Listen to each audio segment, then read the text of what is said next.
How's it going, everyone? In today's video, I'll show you the best settings for your Logitech C920. Now, before you do this, you want to make sure to get the Logi Options Plus for your operating system. It is completely free if you have your Logitech product. Right after, you then want to apply the following setting. Basically, we are inside the Video Proc amp.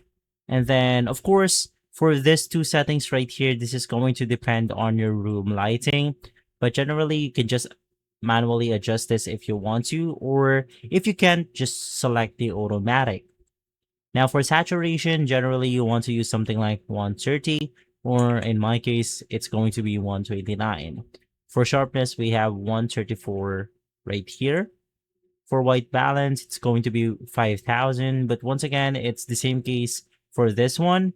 It's totally going to depend on your room lighting, not the actual value itself.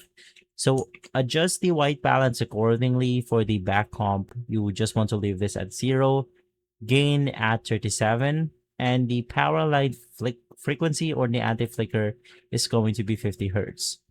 And so those are the best settings for your Logitech C2 or C920. If this video has been helpful, leave a like, subscribe, and follow us for more videos like this. Thanks for watching.